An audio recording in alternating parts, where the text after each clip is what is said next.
ఓం నమో భగవతే వాసుదేవాయ. శుక్లాంబరధరం విష్ణుం శశివర్ణం చతుర్భుజం ప్రసన్నవదనం ధ్యాయేతు సర్వవిఘ్నోపశాంతయే. శాంతాకారం భుజగశయనం పద్మనాభం సురేశం విశ్వాధారం గగనసదృశం మేఘవర్ణం శుభాంగం లక్ష్మీకాంతం కమలనయనం యోగిహృద్యానగమ్యం వందే విష్ణుం భవభయహరం సర్వలోకైకనాథం. మాఘమహాపురాణం 18వ అధ్యాయం. ఇంద్రుని శాప విముక్తి. శ్రీ మహావిష్ణువు దేవతలతో మరలా నిట్లనను, దేవతలారా, మాఘమాస మహిమను ఎంత చెప్పినను చాలదు. మాఘ పౌర్ణమి నాడు మాఘ స్నానము పూజ మున్నగునవి చేసిన వాని మా పాపములన్నీయును నశించును. మాఘవ్రతమును ఆచరించి వారు నాకిష్టులు, వారు దైవతలై వైకుంఠమును చేరుదురు. మాఘ స్నానం ఆపదలను పోగొట్టి సంపదలనిచ్చును. మాసములలో మాఘమాసం గొప్పది. సూర్యుడు ప్రకాశించు వారిలో గొప్పవాడు. అశ్వార్థ వృక్షములలో ఉత్తమము. దేవతలలో నేను అనగా విష్ణువును ఉత్తముడను. వేదములు శాస్త్రములు ఉత్తములు. ద్విజుడు అన్ని వర్ణములలోనూ గొప్పవాడు. రాజులలో శ్రీరాముడు ఉత్తముడు. ఋతువులలో వసంతం గొప్పది. మంత్రములలో రామతారకము ఉత్తమము. స్త్రీలలో లక్ష్మీదేవి ఉత్తమురాలు. నదులలో గంగా ఉత్తమమైనది.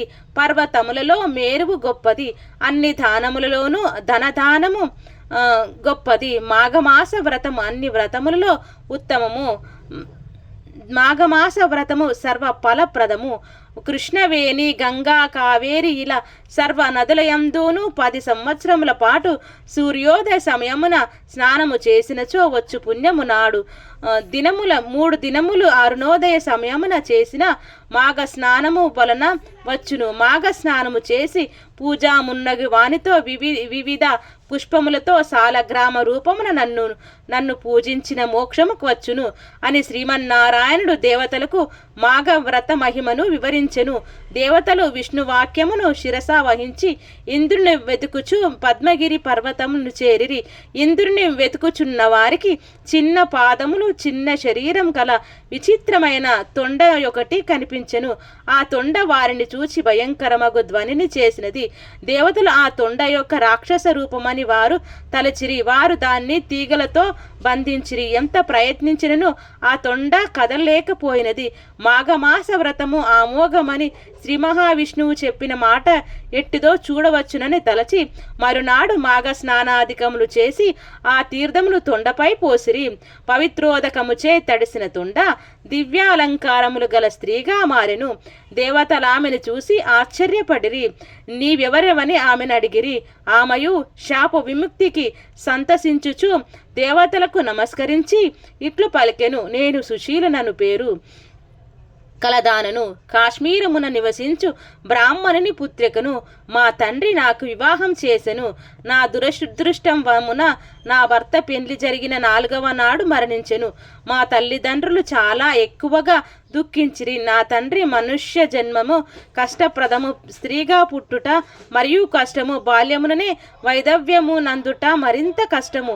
ఇట్లు బాల్యముననే భర్తను పోగొట్టుకున్న ఈమెను చూడజాలను. ఈమెను బంధువులకు అప్పగించి వనమునకు పోయి తపమాచరించుడ వెళుతిమి తలచెను. పుత్రికనైన నన్ను బంధువుల వద్ద నుంచి నా తల్లిదండ్రులిద్దరూను వనవాసమునకు పోయిరి.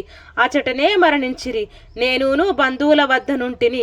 వారి నిరాధారణ ఫలితముగా చూచువారెవరూనూ లేకపోవుటచే భిక్షాటనము చేయుచు జీవించుచుంటిని.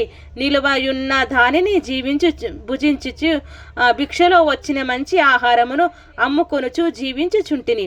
భక్తి వ్రతము మున్నగు వారిని ఎరుగను. ఉపవాసమేమిటియో తెలియదు. ఏకాదశి వ్రతము చేయు వారిని చూసి పరిహాసం చేసి తిని.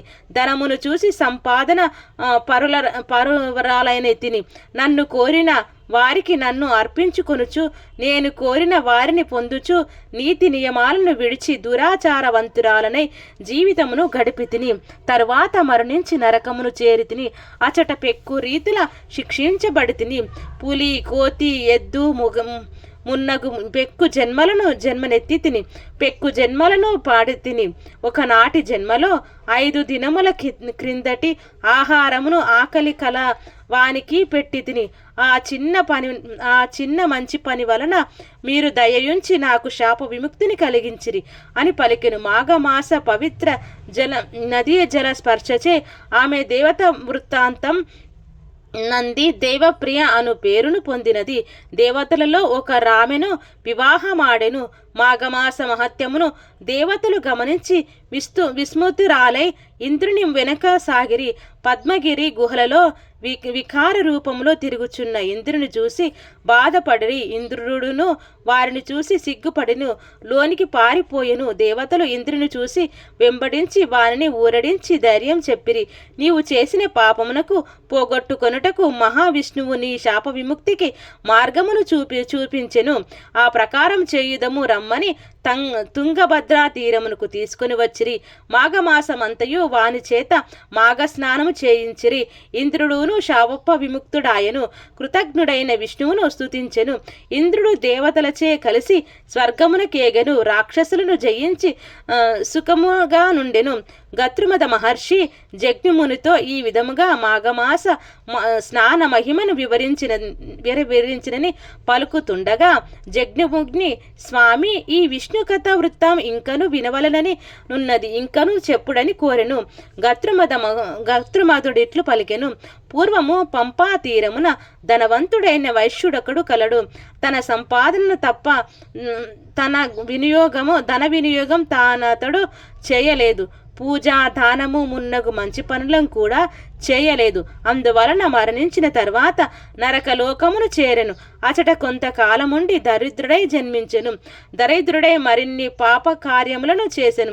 మరణించి పిశాచమై పంపా తీరమున మర్రి చెట్టుపై నుండి అచటకు వచ్చిన వారిని పీడించుచుండెను.